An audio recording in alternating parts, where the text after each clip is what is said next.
Bonjour, nous allons parler aujourd'hui de l'unité et on va commencer par l'unité des leaders. Une réunion des apôtres, nous le lisons dans Galates 2 à partir du verset 6.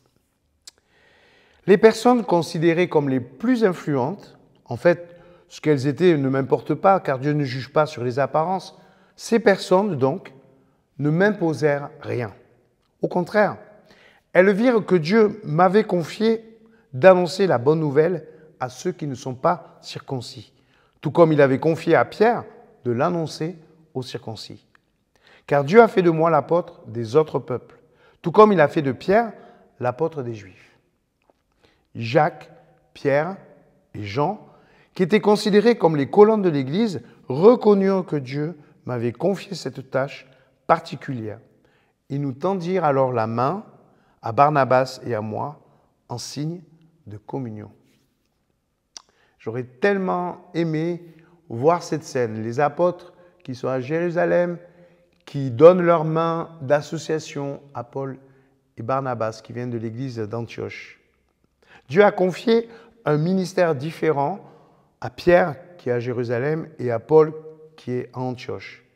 Mais cela ne les empêche pas de se reconnaître mutuellement.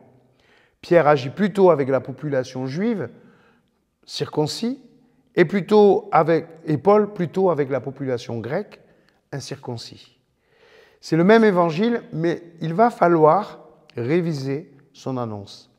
Pierre est resté avec des habitudes juives, il est circoncis, il ne peut pas revenir en arrière, et en plus de cela, il garde des coutumes juives, les ablutions avant les repas, des choix alimentaires aussi. C'est sa liberté.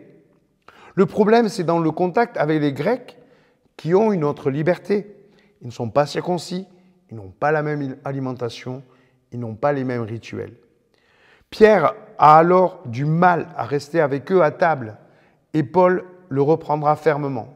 L'unité avec des personnes qui se convertissent sans avoir la même culture que les chrétiens qui fréquentent l'Église depuis leur enfance nous demande un effort d'adaptation.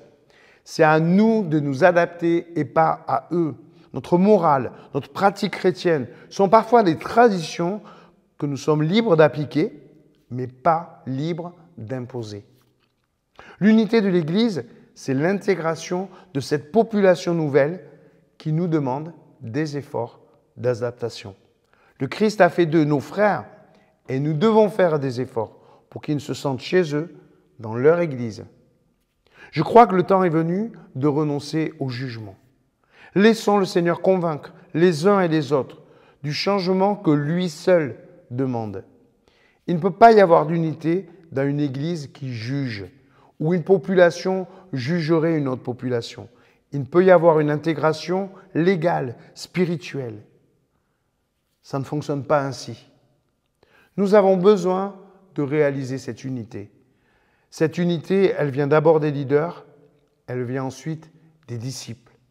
Prenons la décision de donner cette main d'association à cette population différente de nous, mais que Dieu inspire autant que nous.